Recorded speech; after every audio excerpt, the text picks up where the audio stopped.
Good morning.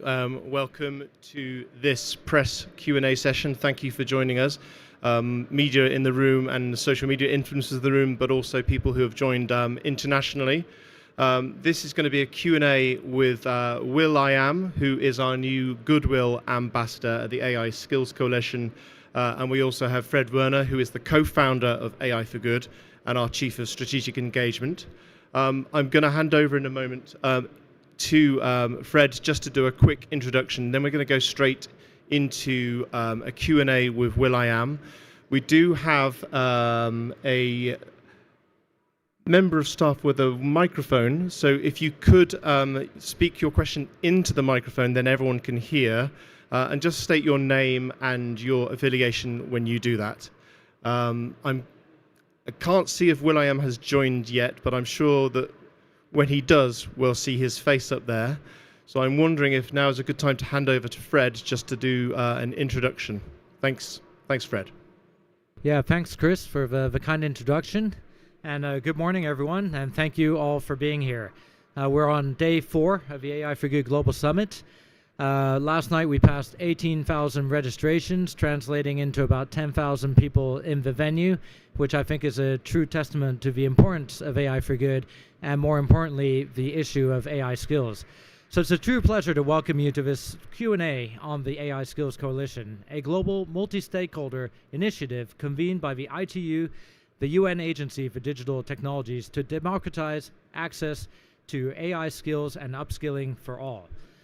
So during last year's AI Governance Day, which was also hosted at AI for Good, AI skills was identified as the most critical issue for both developing and developed countries alike, and also at the UNGA last fall, where they discussed and launched the Pact of the Future and the Global Digital Compact. That was also one of the most urgent calls coming out from that week. And with lightning speed, our Secretary General, Doreen Bogdan-Martin, decided to build the AI Skills Coalition within days of the launch of the Global Digital Compact. Since then, we've been working at remarkable speed. In just a few short months, we brought together over 50 partners from across all sectors and launched an online platform with nearly 80 courses in 8 languages, and began building momentum for this global movement. In fact, OpenAI and Raspberry Pi just signed up this week, and we have hundreds of applications in the pipeline. I would describe this as building a plane while flying it. But that's exactly what this moment needs. We have no time to waste. And we believe it's especially fitting to spotlight this initiative at AI for Good, because we cannot spend the next days discussing the transformative potential of AI without also addressing the AI skills and capacities gap that will determine whether this transformation is inclusive, equitable, and truly global. Now, AI is shaping and reshaping how we live, how we work, how we learn, and how we govern. But while some are helping shape the future of AI, others risk being left behind, excluded from the conversation and from the opportunities. And that's why the AI Skills Coalition was created, to bring together governments, UN agencies, industry, academia, civil society, and everyone who has a stake in the future of AI for humankind. And we need to make sure that they have access to AI skills and help to build up AI literacy around the globe. So much progress has been made already, but this is just the beginning.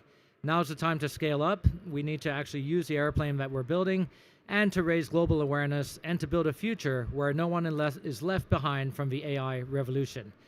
And that brings me to someone very special who truly understands what it means to turn vision into action. Someone I have the pleasure of meeting and speaking with in Davos earlier this year, a global innovator, a change maker, and a fierce advocate for access and opportunity. He has dedicated his work to bridging the digital divide and empowering next generations. So please join me in welcoming will.i.am, our Goodwill Ambassador for the AI Skills Coalition. Through his work with the I Am Angel Foundation and bringing AI and STEM education to underserved communities, and his commitment to accessible tech innovation, he is helping us to shape a future that is not only powered by AI, but also powered by inclusion. will.i.am, we are truly, truly honored to have you with us today. Welcome.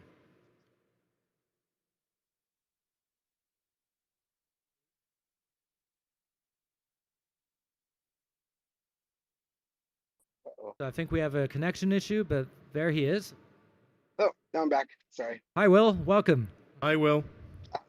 Hey, everybody. It's an honor to be part of uh, the mission. Thank you for acknowledging the work that we're doing in Los Angeles. And we look to take all of the successes that we've had with our program around the world as well. So thank you guys so much. Thank you, Will. And can I ask for any first questions from the media, please?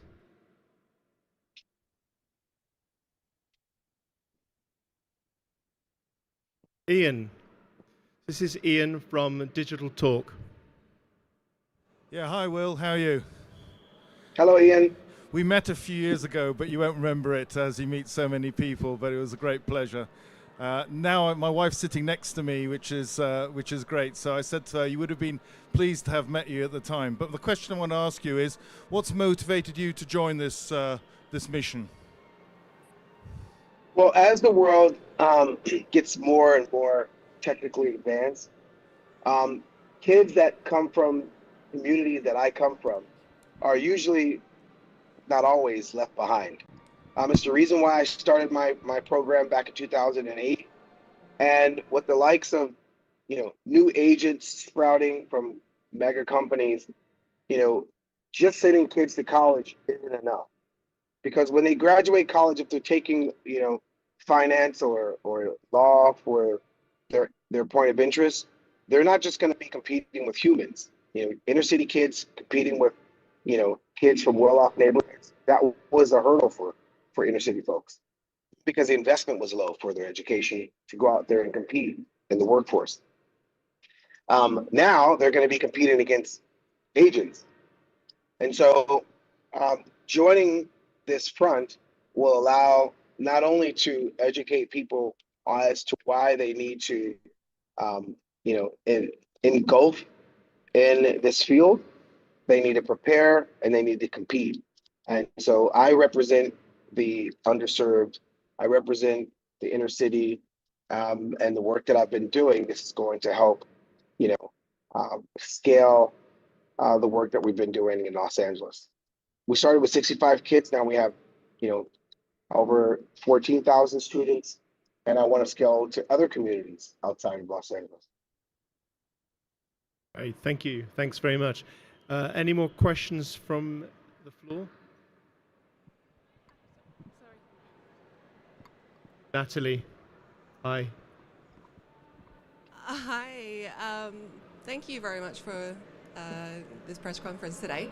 My question is, you've worked in both the highest level in tech and in music.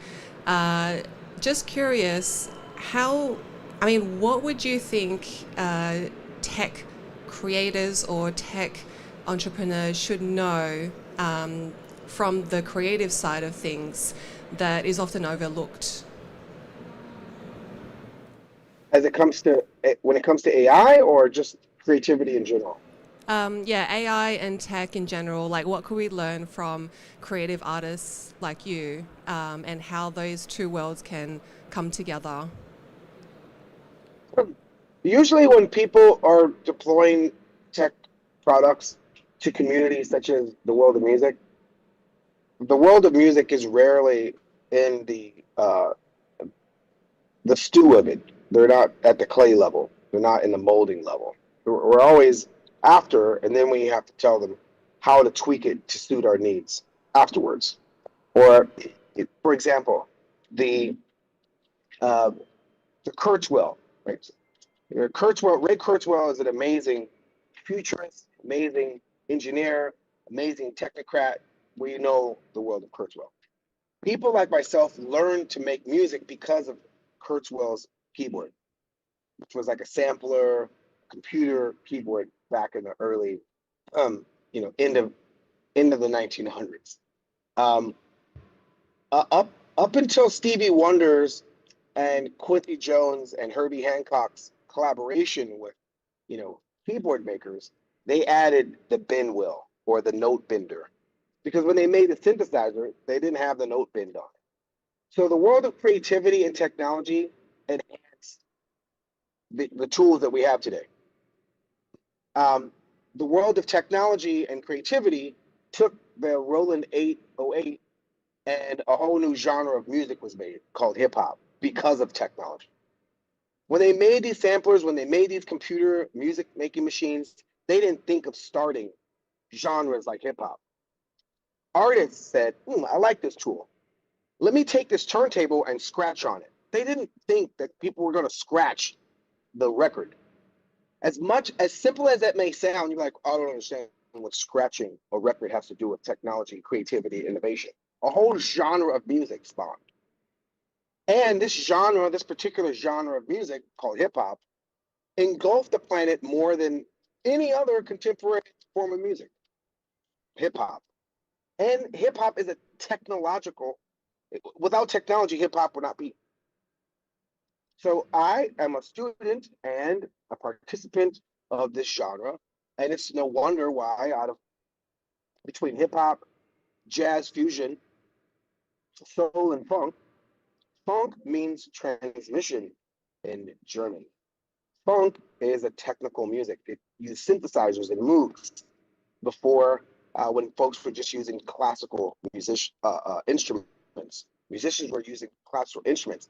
Funk is also a technological form of music, hence the title of the genre, which means transmission in German. So anyhow, creativity, technology, genres.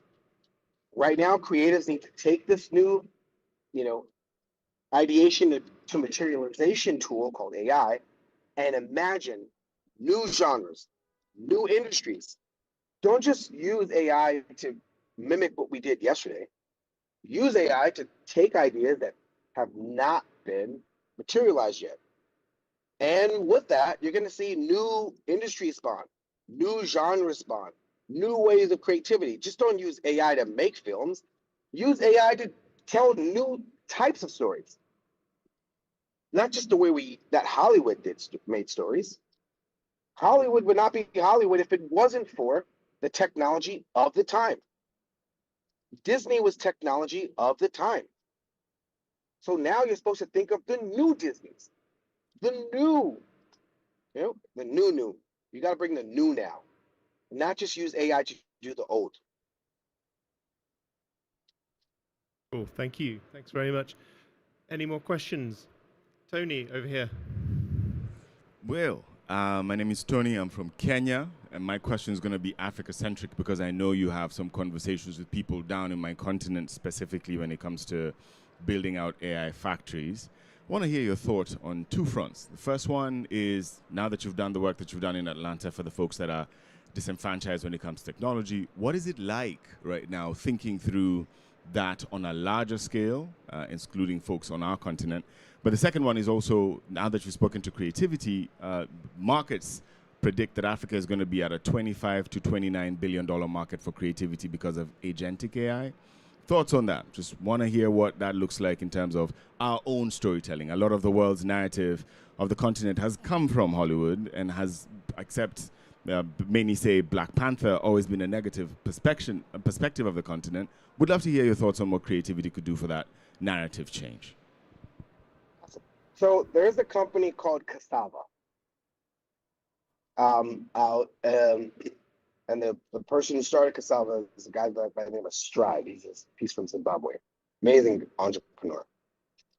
He brought to my attention that the continent of Africa doesn't have that many GPUs in the data centers. So I introduced Stride and Cassava to Jensen from NVIDIA. And in the next couple of months, they're going to announce a partnership that's going to deploy thousands of GPUs on the continent. Because why shouldn't the continent of Africa have GPUs?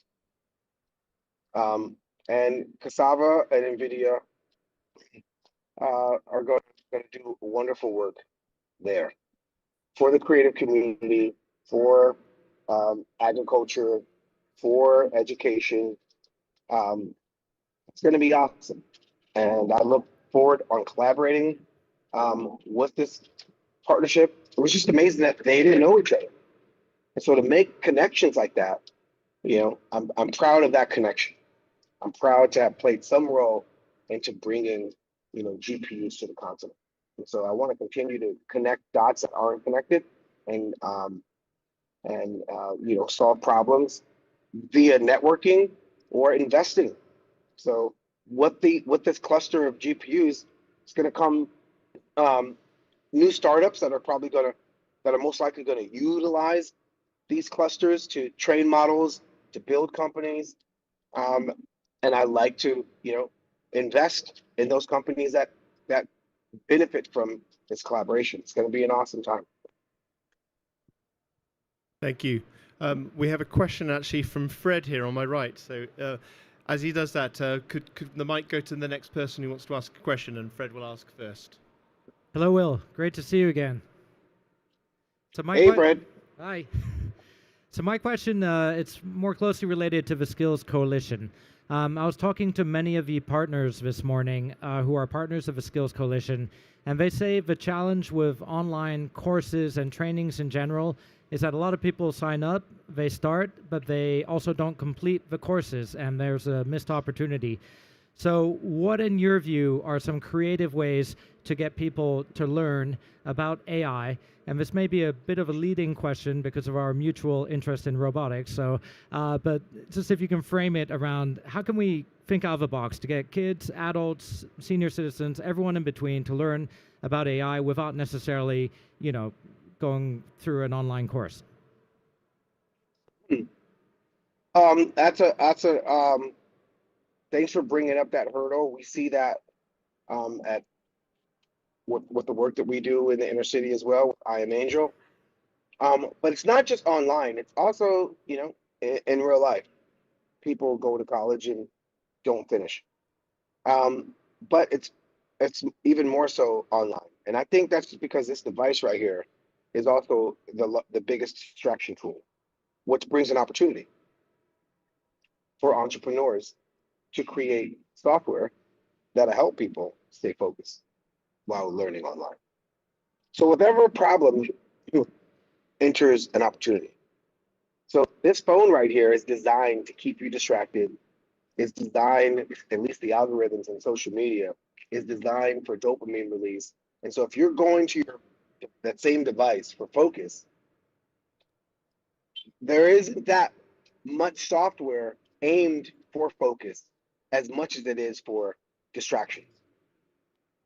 So that's an opportunity, a new type of opportunity. And it's probably going to be a lot easier to do on Android than iOS, because Android allows you to reconfigure it for however you might see fit, while iOS is probably closed. So for Android devices, you could utilize its openness to block notifications, have AI be a receiver for aspirational GPS. For example, if I'm driving from here to wherever I'm going, it doesn't distract. If I make a left when it told me to make a right, it stays on course. The notification does not keep it from taking me to where I want to go. The same is not for your aspirations and goals and tasks.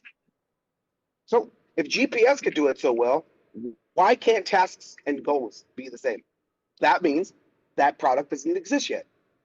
So if people are having a hard time doing aspirational GPS like they do geographical GPS, that means, there's a product to solve that. And you can use AI to build it.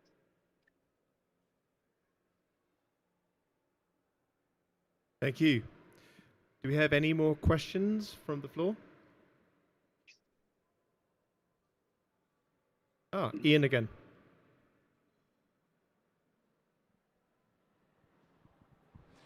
Yeah, hi. Just a question regarding your own use of AI. I mean, AI, I guess, in the current form has been around for 3 or 4 years. But how are you finding it changing your life, and how are you leveraging it to create a better world for yourself? So I've utilized AI a bunch of ways. What I don't use it for is like the traditional, meaning I don't use it for traditional creativity, writing songs, things like that. I play with it, but as far as like career-wise, I use it to build solutions. So I have a product called FYI.ai.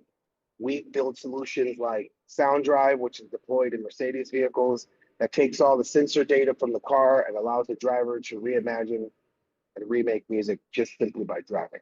And then we have this other product called FYI Radio that simulates radio broadcasts that allows the listener to engage, interrupt, direct, redirect, call on latest updates or current events, historical events, and have full-on conversations in the form of radio. It would segmentize your conversation and then throw it a song, come back, and continue to banter on your focused interest. FYI stands for focus your interest, and we utilize the architecture of our calling, crawling, encryption methodologies to allow for creatives to collaborate on our platform, utilizing AI, as well as, like I said, our infotainment tools that are now deployed in cars. We have now partnered with Qualcomm to put our FYI radio on chip. We have some awesome automobile partners that are coming to the fold outside of Mercedes. And we just partnered with ASU, Arizona State University, to augment how professors and teachers teach and students learn. That's why I hinted to that aspirational GPS. Great, thank you. So I think Will needs to go in about 7 or 8 minutes. So we have time for 1 or 2 questions.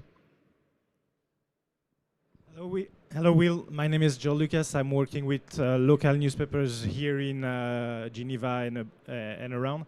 I've got a question which is a bit political about questioning diversity. You talked about creativity, and I'm wondering, data which is AI is trained on data which is something of the past, which has been produced mainly by white males like me, and that could induce, bias. How do you, take that into account when you create new stuff? You were talking about new styles, creating new styles. How do you, take that into account? All this data which is already existing and may induce bias. It's the reason why I started FYI.ai, to curb that algorithmic bias and data bias, to retune and train open source models and open weight models. You try our hardest to balance that. It's the reason why I started my program back in 2008 to get inner city kids in and around computer science, robotics, and college prep. So they are also aware of these data biases, so they can, be nodes in the data that we are not the statistic that comes from these communities, that are all based on, opportunity based that reflect lack of funding and college to prison pipeline. So we are trying our best, and we survived the hurdles that, folks have put in front of us, and we will survive this hurdle as well. Especially when it comes to these clusters that are going to the continent of Africa. That's the snapshot of right now. The most youth on the planet is on that continent. So if you look at what's coming in the next 20 years, 30 years, Africa is going to play a major role in reshaping that narrative. That's why that cluster is super important. That cluster will start and it will grow. And youth is youth. Numbers are numbers. And, the world looks a lot more balanced in the future. And as far as inclusion, diversity, and equity, companies that have elected out of DEI are probably going to be the companies that replace humans with AI. So DEI is not just for, people of color, LGBTQ. That's humans and AI. Just take a look at all the companies that are working and backpedaling out of DEI, and then take notes to see if those are the same companies that will replace humans with bots. Because you cannot replace humans with bots if you practice DEI. Actually. So it's going to turn out that DEI is a human first thing. Because it's going to be the first time people from rich neighborhoods like Brentwood are going to feel the pain from Inglewood and the hood. The people that have sat in the lap of comfort in the next couple of years by 2030 are going to feel the pain all felt when those jobs are replaced. But we've already survived and lived this country. People in Beverly Hills have not, or Santa Monica, or Palisades. Right? They're going to feel that pinch when their jobs are not there. Because Microsoft is launching a lot of agents. Those agents are not coming for the jobs from the hood. Those are pretty sophisticated white collar jobs. So that data, everyone's going to be in a tough spot. But those that have already endured uncomfortable living and struggles are going to thrive. The continent is going to thrive. Great. Thank you for that. I think we have one final question over here. Who asked first? Tony? And then we'll turn to you for the final question. Yeah. He touched on Africa, so I just have to jump on it. So I did reach out to some folks at Cassava. We all on the continent know, and I'm looking forward to Cassava. It's fantastic to know that you had something to do with that. Two questions. One is, when are you coming out to the continent? It would be nice to be able to see you touch your foot down on the ground and have that conversation. There's a lot of, I think, positive impact that can be done with that. The second one is to the data question that was asked previously. Is there any data sets that you've had access to, or are there any data sets that are being built out that are, let's say, accommodative to folks who are not, as a lovely gentleman spoke of, male, white, and American?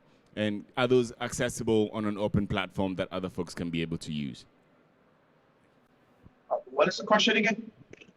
Do you know what data, do you have any, or do you know of any data sets that are accommodative to the diversity, equity, and inclusive narrative you've spoken to, that are applicable, whether it is in Asia or in Africa or in other communities around the world, that we can be able to start leveraging on for things like language, for LVMs, apart from LLMs and the like? Have you heard of anything in that space? Because we'd all love to get our hands on those data sets.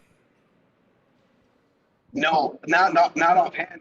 But there's a way to connect. I can connect you to our CTO that could help with that. And it's, yeah, I could connect you to our head of engineering. Oh, that would be amazing. I can get you the information. Thank you. Thank you. I think we have one last question from Puri. Thank you. My name is Sanjay Puri. I'm with Regulating AI. Will, it's a very simple question. You know, we are taught fundamental music at an early age, you know, the foundations of music. And with AI, do you think young people are going to miss that opportunity? It's like when calculators came in, you forgot how to do math in your mind, or I don't think I can find directions anymore without Google Maps. So do you think AI is going to remove that fundamental foundations of music that people, I mean, talented people like you learned and others learned, and is that going to have an impact with AI coming into music? Initially, yes, but not for everything. Here's why. This concept that we know as popular music today is not 200. The concept of music overall is thousands of years. Expression and storytelling. And it's a part of the human spirit. So birds sing all the time. That doesn't stop us from fucking singing. I don't care how awesome AI is. When it comes to if AI is a great yoga teacher, it doesn't stop me from having to stretch myself.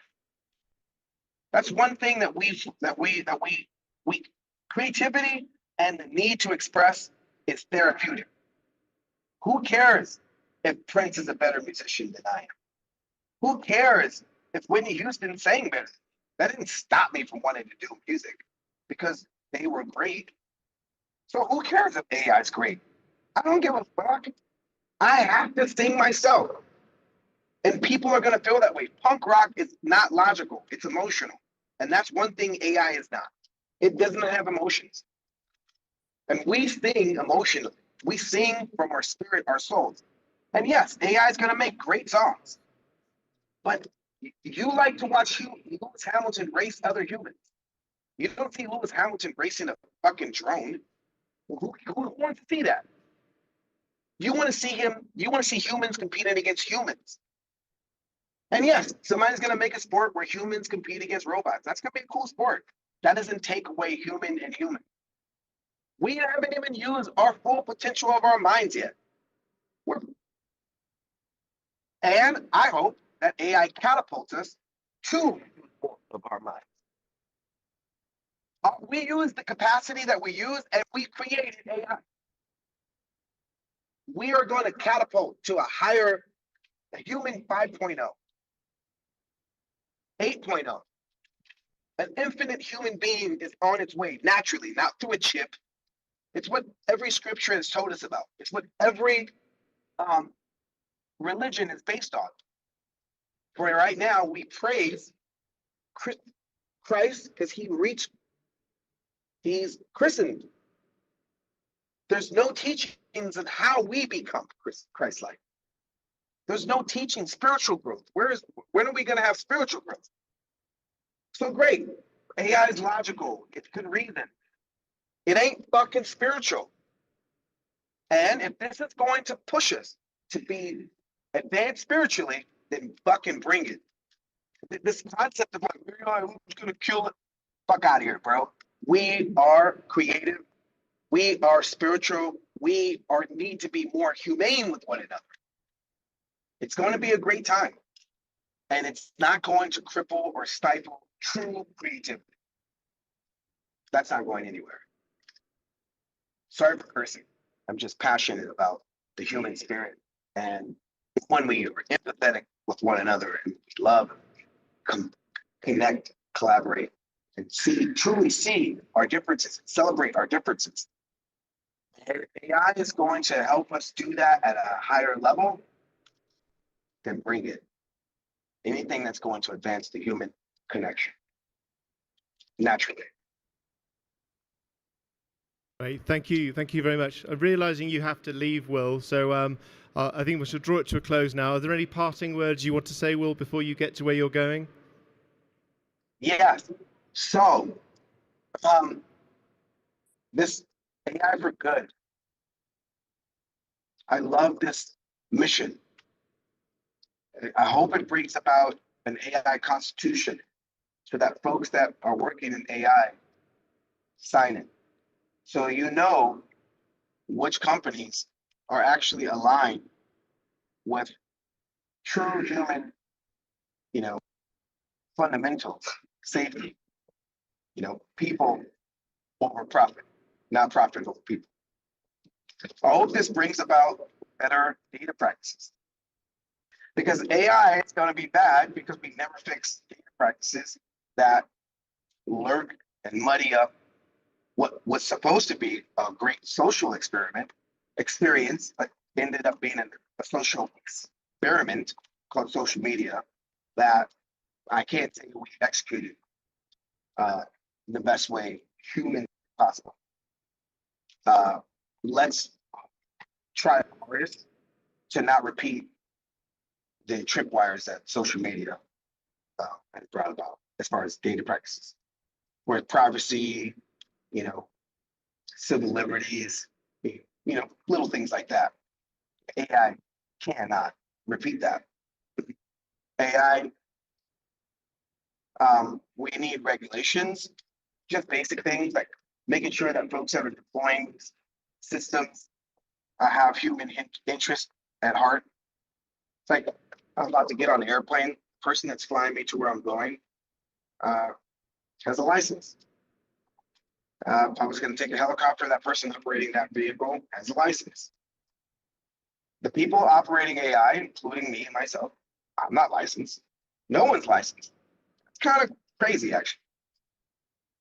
That it can reshape how you think. Social media reshapes how you think. None of the folks that launch these mega platforms are licensed. But for some reason, if you're Philip Morris, you have a license to sell alcohol and if you are an alcoholic, Ambev, not Philip Morris. If you're Ambev, and you buy those products and sell those products, you have to be licensed to sell alcohol. You have to have a license to do that. You have to have a food license to sell food. But you have to have a license to deploy systems that reshape how people think. That's not right. And I'm not saying that regulation should stifle innovation. Regulation should stifle manipulation. I'm about to start there. And so that's why AI for good, this is an awesome thing. But, and there's a lot of things I'm like, hey, what about this? And I'm so happy to be a part of this coalition. And there's some good people that are working in it. Mark Benioff is an amazing angel. Demis is awesome from Google. There's a lot of good guys, and the nefarious ones. Those are the ones we have to look out for. The nameless. Thank you guys so much. Thank you, Will. It's truly an honor to have you as a Goodwill Ambassador of the AI Skills Coalition. And every time we speak, I get a million new ideas. And, I see your idea of AI as a GPS for life and learning is incredible. We're going to put that in the Skills Coalition. I think the idea of a license, is anyone licensed to even think about doing this correctly? Also about AI, don't use it to mimic and be lazy and have a race to the bottom, but use it to create new things. And also to the gentleman from Kenya, I don't know if he's still there, but a third of the world is still unconnected, and that's like a V8 engine that's only firing on 5 cylinders, and we need the creativity and the stories and culture of all those people to make AI work for everyone. So thanks a lot, Will, and I think that was the first press conference that we ever did from the tunnel, but that's a shameless plug. Those are ITU standards at work there. So with that, I wish you a very, very nice trip to wherever you're going. Thank you so much, Will. Thank you, guys. Bye-bye.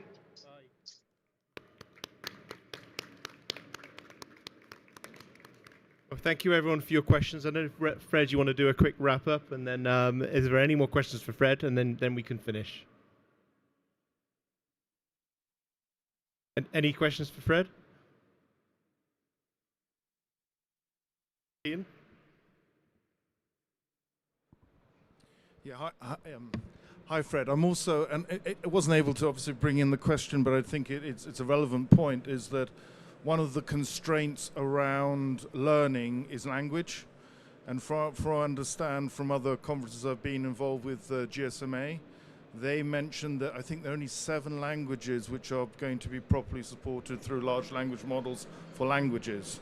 So is part of the training initiative to try and broaden that to other languages, because without language, you're not even in a position to receive the training, if you like. And that, of course, is narrowing the opportunity dramatically in the world. So that was my question. How are you building that into your modeling? Yeah, I totally agree. I mean, really at a fundamental level, if you train AI on narrow data sets, including languages, you're just going to get narrow solutions that don't work everywhere. And when it comes to learning, even more importantly so, one of the goals of the Skills Coalition is to get trainings in as many languages as possible. Right now we have 50 partners. It's about 80 trainings online. And we have 8 languages so far. Keeping in mind it's been, I don't know how many months since Davos in February, right? So we are flying the plane as we build it. The goal is to get as many languages as possible. We do have support so far from the government of Japan and also the government of South Korea. And I just had a very good meeting with the Catalonia government, who want to offer Spanish language trainings, and not only for Spain, but you have an entire continent across the ocean that speaks Spanish. So the idea is to really try and get language, as many as possible, but also all learning levels. So if you go to the portal, you can basically browse the catalog of online learning resources, set your level, like beginner, intermediate, advanced, pick your language, pick your subject, and this is just the beginning. So for example, Microsoft, one of our partners, they just launched the AI Elevate Academy, and their goal is within 2 years to train 20 million people. And all of our partners are equally ambitious, whether they're tech companies, universities, foundations, companies. So we're really counting on this multiplier effect of, instead of centralizing everything on a website on ITU and hoping for the best, we're doing the opposite. We're doing for this open approach, which brings as many language courses as possible. And like I said in the opening statement, there's already hundreds of applications waiting in the pipeline, but also these need to be carefully vetted for quality and alignment and everything. So your answer to your question is yes, yes, yes. But we need a bit of time, and we need a lot of support. Thanks. Thanks, Fred. And any further questions?